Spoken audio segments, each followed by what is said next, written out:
The Lord is my banner. When you think about a banner, we often think of a flag. And that's similar to what this word is about. But it's not entirely that case. But every 4 years or so, even every 2 years, but especially every 4 years or so, you have people who will start to campaign for one particular political person. And in their yard, you may drive by and you'll see a sign, vote for. And that sign, that banner, if you will, lets you know that they want you to rally behind that particular person. But it's not just that particular person, but the things in which that person has said that they will do, the things that that person stands for, so forth and so on.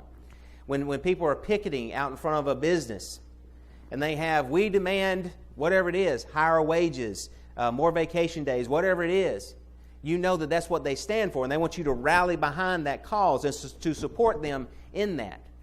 And that is the idea that's made behind this particular word. But as we were singing about a moment ago, and as we're going to study about this morning, God is letting you know that He is your rallying point.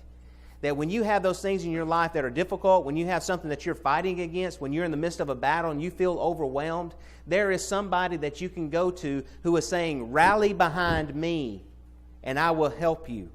Rally behind me and I will actually do the fighting for you. Rally behind me and this is what I will do. That's who our God is. And this word that is used for Him, this name that is used for Him, reveals that part of His character. And so that is a name that we can go to in the midst of whatever struggle that we might be having. And so in Exodus 17 and verse 15, we're going to talk about the Amalekites for just a moment. Exodus chapter 17 and verse 15. The occasion for this writing in Exodus chapter 17, just to kind of give you a brief history. Remember that the children of Israel have come out of Egyptian bondage. They've crossed over the Red Sea. And they come and they're thirsty and God has provided for them, and then they're thirsty again, and now they come to this place where the incident with the rock is there. And if you have at the very beginning of Exodus chapter 17, you see all the congregation of Israel set out on their journey from the wilderness of Sin according to the commandment of the Lord, and encamped in Rephidim, but there was no water for the people to drink. So they cry out to Moses, give us water to drink. So it says that Moses in verse 4 cried out to the Lord, what shall I do with this people? Verse 5, God tells Moses, go on before the people and take with you some of the elders. Also take the rod in your hand, which you struck the river. In verse 6, I will stand before you there on the rock, and you will strike the rock, and the water will come out. And you know that the name of the place was called Massa or Meribah in verse 7, because that's where they tempted the Lord. But they had a much bigger problem at this time in their life than just this water, because it also says at the end of that particular verse that they were asking basically this question, is the Lord among us or not? Because if the Lord is among us, why is it, as you might suppose they would think, why is it that we're continually going from one place of being thirsty to another place of being thirsty? That every time we turn around, something miraculous is having to be done just for us to have something to drink. Is the Lord among us or not? Is He with us all the time, or is He leaving? Is He going on journeys? Is He forgetting about us and just coming back when we have an emergency? Or is He among us all the time or not? And Israel needs a very important lesson this time. How do you know that God is among you? And when is it actually that God is for you and on your side? Because it cannot just be understood that at all times and every time, God is always doing what you want Him to do and always delivering you from every trouble and always going to be there to tell you that everything is okay. It's not so much about God's willingness as much as it is about your faith. And that's what Israel's having to learn when we come to this name. But what happens next in the next several verses is that they come upon the Amalekites. The Amalekites in verse 8 of Exodus 17. Now Amalek came and fought with Israel at Rephidim. The Amalekites were descendants of Esau. You can see that in Genesis 36 and verse 12. And one of the things that you know about Jacob and Esau, that there was a division among them, though it seemed to be at peace at certain stages of their lives. But we also know that throughout the history that these Amalekites seem to hold this continual grudge against the people of God that lasted throughout the generations. In Genesis 27 and verse 41, if you'll look there real quick, Genesis 27 and verse 41, it says, so Esau hated Jacob because of the blessing with which his father blessed him. And Esau said in his heart, the days of mourning for my father are at hand, then I will kill my brother Jacob. That grudge that started there at that particular time, that seemed to be smoothed over from time to time as well, was something that seemed to last throughout those descendants. That Jacob and the children that Jacob had seemed to have all this blessing and all this encouragement and all this protection from God, and Esau's descendants did not. And the Amalekites, it seemed, did not like that. And so they are the first ones to attack Israel when they're coming out of Egyptian bondage. But you see that they don't form themselves up into a battle array and challenge the people of God to an open field battle and fight. Instead, they start to attack the stragglers and those who are on the edges, those who are weak, those who are tired, and they start to pick them off one at a time. Much the same way that Satan does. He's like a roaring lion, always seeking whom he may devour. And the easiest one to devour is always the one that's on the edges and on the fringe, and so they're always the first to go. But also think about that this was something that lasted well out into the future. You remember in Esther, that in the book of Esther, there's this man named Haman. He's an Agagite, which seems to be, and most scholars believe that he was a descendant of Agag, the Amalekite, the one that King Saul was supposed to kill, but kept him alive and didn't destroy all the Amalekites as God had demanded. And you remember that in Esther, that Haman had devised a plan to where not only was he going to get to this guy who would not show him respect, but he was going to wipe out all of the Jews. He was going to kill all of them. And so this hatred among those people of Esau, these Amalekites and the people of God, lasted throughout the generations. And it was one that caused them to always be fighting against one another as they left Egyptian bondage, as we see here. And in Exodus 17, verses 8 through 16, you see that. So Moses says to Joshua in verse 9 of Exodus 17, "Choose us some men and go out and fight with Amalek. Tomorrow I will stand on the top of the hill with the rod of God in my hand." So Joshua did as Moses said to him and fought with Amalek. And Moses, Aaron, and Hur went up to the top of the hill. And so it was when Moses held up his hand that Israel prevailed. And when he let his hand down, Amalek prevailed. But Moses' hands became heavy. Moses is about 80 years old or so at this time. I don't want to hold my hand up for very long, much less if I was his age. So Aaron and Hur supported his hands, one on one side and the other on the other side. And his hands were steady until the going down of the sun. So Joshua defeated Amalek and his people with the edge of the sword. Then the Lord said to Moses, "Write this." Here's that word, record. "Write this for a memorial in the book and recount. Recount it in the hearing of Joshua, that I will utterly blot out the remembrance of Amalek from under heaven." These people became such a bane to the people of God that they were a constant menace to not just their national life, but their spiritual well-being as well. So much so that God says, "I want you to write this down because I don't want you to forget it. I don't want it to just be by word of mouth. I want you to write this down. And I want you to tell it, recount it to Joshua." It's not supposed to just stay with Moses. It doesn't die with Moses. Write it down. Make sure Joshua hears it. Make sure he reads it and make sure he hears it so that it might be remembered that I am going to do something. It needs to be written because it may not be in the life of Moses. It may not be in the life of Joshua. But the day is coming, God says, well, I will visit this upon the head of the Amalekites because this is not right. And God was angered by it. That's why God wanted them destroyed. And not just destroyed in small measure, utterly destroyed. This grudge that had happened way back at Esau that was carried out through these other children, that extended way out into the history in the book of Esther. And then by the time of King Saul, the Amalekites are still those types of people. And they do not destroy them completely, but keep some of the best possessions and Agag and all those types of things that go on. Then Saul himself is later killed by somebody who claims to be an Amalekite.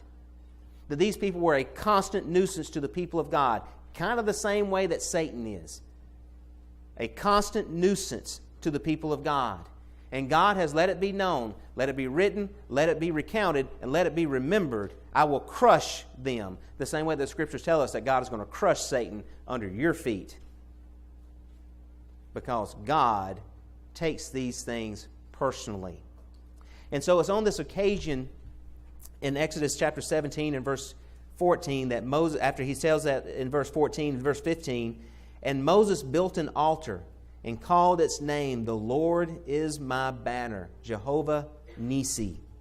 For he said, because the Lord has sworn, the Lord will have war with Amalek from generation to generation. Moses built an altar. He built a place of worship.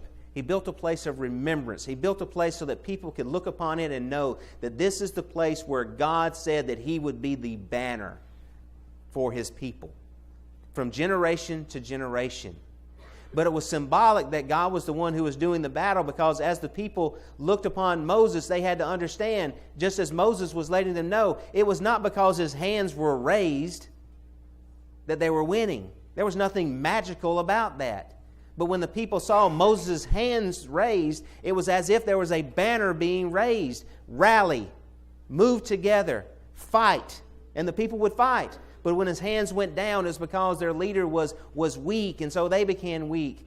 But it was only when God was the one who was actually being exalted that they win the battles that they are fighting. And so this name is a very significant one. It's the only time that it's used in the Scriptures is in this particular passage. But it's found this principle throughout the Scriptures. Jehovah, from the idea that we've looked at several times before, that He is the self-existent one.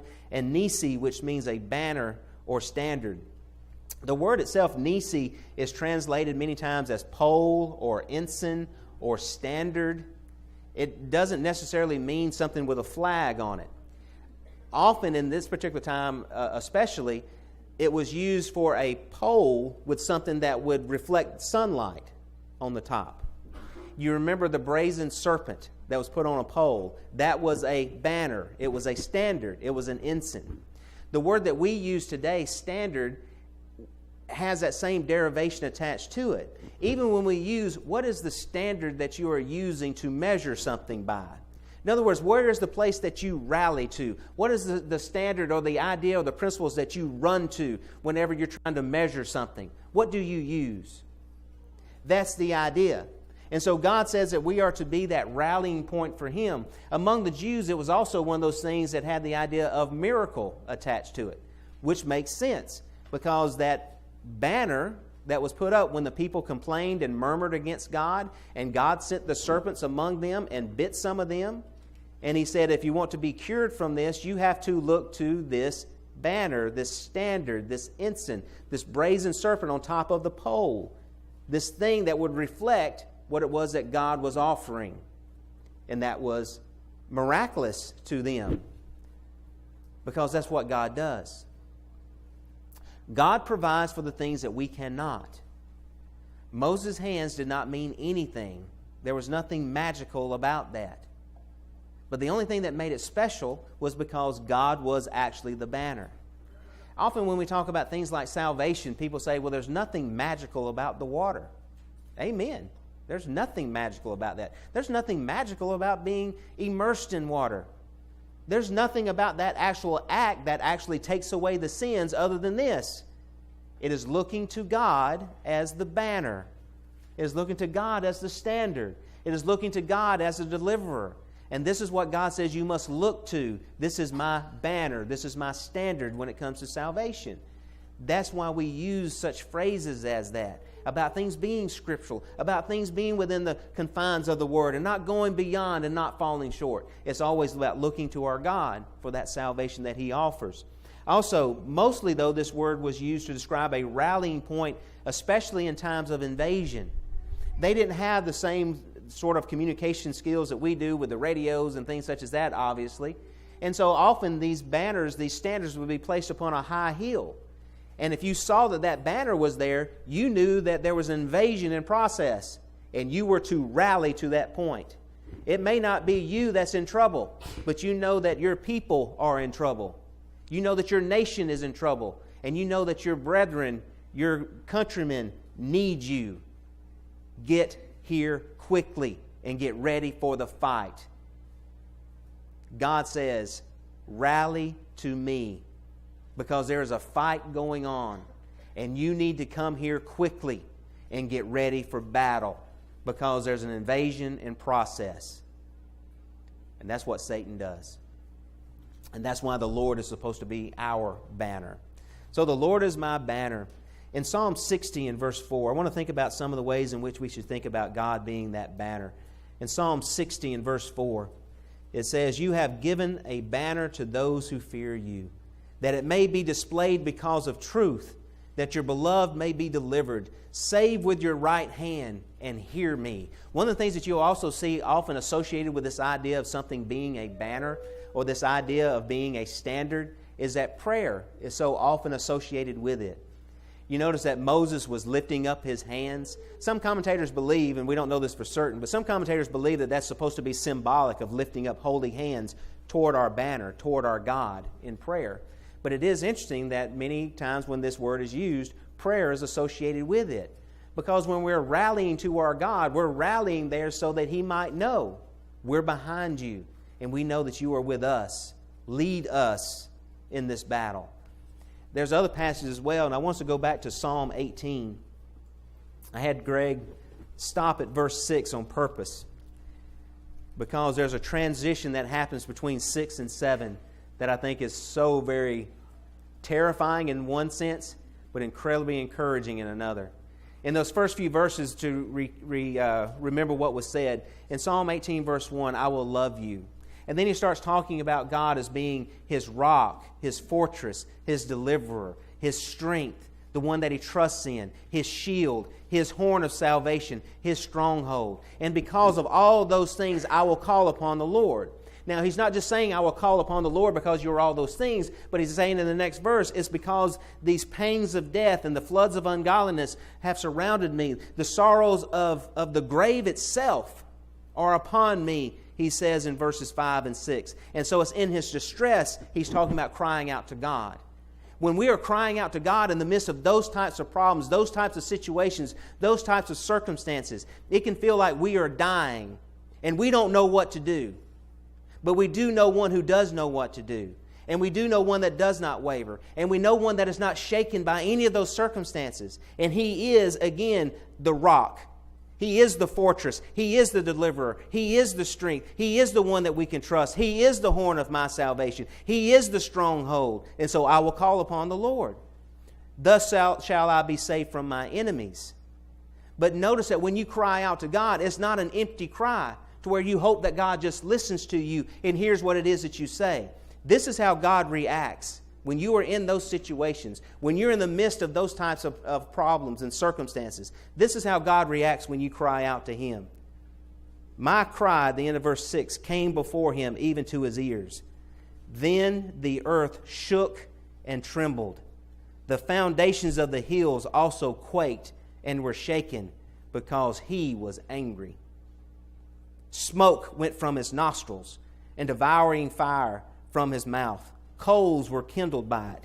He bowed the heavens also and came down with darkness under His feet. And He rode upon a cherub and flew. He flew upon the wings of the wind. He didn't delay, in other words. He was quick about it. He made darkness His secret place. His canopy around Him was dark waters and thick clouds of the skies. From the brightness before Him, His thick cloud passed with hailstone and coals of fire. The Lord thundered from heaven, and the Most High uttered His voice, hailstone and coals of fire. He sent out His arrows and scattered the foe, lightnings in abundance, and He vanquished them. Then the channels of the sea were seen. The foundations of the world were uncovered. At your rebuke, O Lord, and at the blast of the breath of your nostrils. He sent from above. He took me. He drew me out of many waters. He delivered me from my strong enemy, from those who hated me, for they were too strong for me. They confronted me in the day of my calamity, but the Lord was my support. He also brought me out into a broad place. He delivered me because He delighted in me. The Lord God, Jehovah, is our Nissi. He is our banner. He is our rallying point. God says, come to me. I am your strength. I am your fortress. I am your support. I am your stronghold. I am your banner. And when you cry out to me, and when you come to me because people are attacking you, when they're looking at you and seeing you on the fringe, seeing you weak, seeing you tired, seeing you beat down, know that you're going through all sorts of things, and then one more thing is laid upon you. And Satan does that to you. God says, I become angry because I am your banner. You find your support, you find your strength, you find your safety and security underneath my wings. You are my child, and no one treats my children that way. And that's why God wanted the Amalekites completely destroyed. And that's why this name is recorded in the Scriptures, brethren, so that we might have strong confidence that when we cry out to our God, brethren, our God hears. And our God becomes angry. And He will shake the foundation of the earth. He will destroy this world one day in fire. And it is a right thing with God, he says in 2 Thessalonians chapter 1, to repay with tribulation, to punish those, eternally punish those who cause you trouble. Because they do not believe in Him and they do not obey the gospel. That is that same eternal punishment that God said He was going to visit. Write it down. Recount it to one another. And remember it. Because God does not forget. That's Jehovah-Nissi. That is the Lord God, our banner. That is our strong support. In Jeremiah 20 and verse 11, I love the way that the ESV puts this. The ESV says, "But the Lord is with me as a dread warrior." The New King James, I believe, uses an awesome person or an awesome individual along those lines. It does have that meaning, but I like this term a lot better. A dread warrior. This is the kind of warrior you don't want to meet in battle. This is the kind of person you don't want to run into in a dark alley. Let's put it that way. And that's who it says our God is for us. We want peace with other people. And the reason that we want peace with other people is because, friend, you don't want to meet Jehovah-Nissi being on the wrong side. Let's reconcile this between us, because neither of us want to see and meet this dread warrior, because that's who he is. He is the banner. In Psalm 20, in verses 5 through 8, Psalm 20, verses 5 through 8, here it says, "We will rejoice in your salvation, in the name of our God, who will set up our banners. May the Lord fulfill all your petitions." Now I know that the Lord saves His anointed. Here He's talking about the King of God's people. He will save His anointed. He will answer him from His holy heaven with the saving strength of His right hand. But notice that He says that God will deliver him. And so He reminds people, some trust in chariots and some in horses, but we will remember the name of the Lord our God. We glory in that. They have bowed down and fallen, but we have risen and stand upright. Because we don't trust in those things. We trust in the Lord who is in our banner. We can also understand, and I think it's very clear from several of the analogies we use, that Christ is also presented as that banner. Even in the Old Testament, the books of prophecy, in Isaiah 11 and verse 12, it says that God will set up a banner for the nations, and He will assemble the outcasts of Israel and gather together the dispersed of Judah from the four corners of the earth. And we know that what He's talking about is not just the ones who are dispersed from Babylonian captivity, but this prophecy has far-reaching implications as well, that when it comes to our Christ, we know that He talks about from the four corners of the earth, He's gathering together the true children of God. Jesus Himself even said in John chapter 3, verses 14 and 15, "And as Moses lifted up that serpent, that banner in the wilderness, even so the Son of Man must be lifted up, that whoever believes in Him should not perish but have eternal life." Jesus Christ was lifted up on a pole, as it were, on a stick, as it were. He was put on a mountain that we talked about. And He was placed there for all the world to see. That is my rallying point. That is the place of refuge.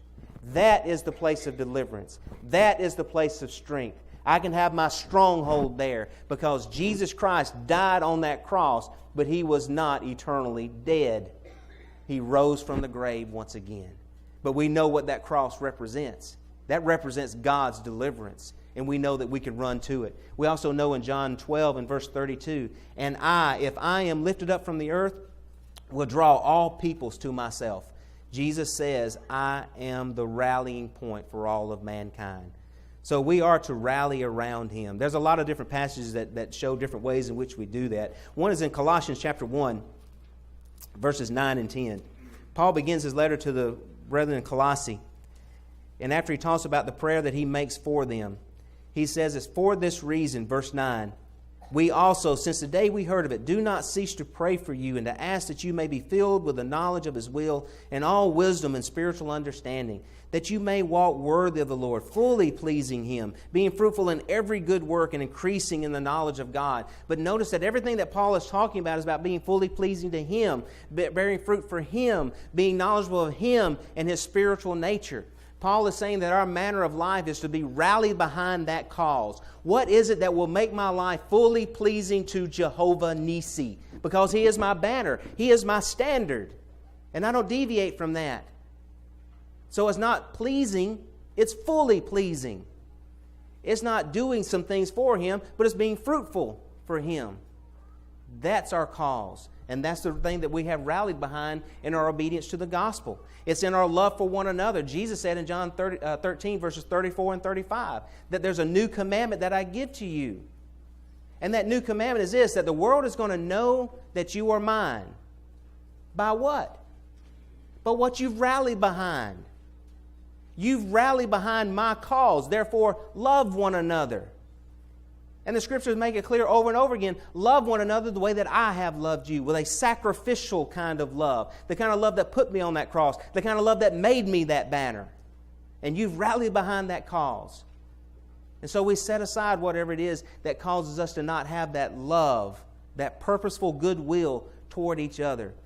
Jesus said that that's the thing that you rally behind. In our striving for unity, we talked about this in our Bible class this morning, the meekness and the humility and the endeavoring and the setting aside of different things that we might have the kind of unity that the Bible describes.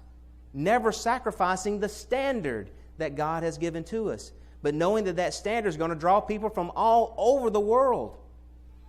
And all different nations and all different backgrounds and all different tendencies and habits and curiosities and all sorts of things. And that's not the thing that should cause us to not want to go to war together. It's the thing that should make us want to fight more vigorously for one another. Because Jesus Christ is our banner. He is our standard. So put up with each other, he says in Ephesians 4.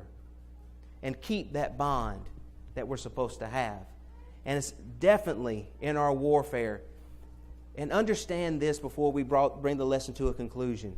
There are no bystanders in this warfare. There are no bystanders in this fight. During the Civil War, I'm told, there were places where the battle skirmishes would break out. And some of the more well-to-do, the rich, would often ride in their carriages out to the battlefield and pack a lunch so that they might have a picnic as they watched the battles.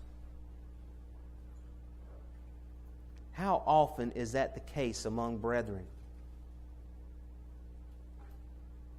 I'm going to pack a lunch and watch this. This is going to be entertaining.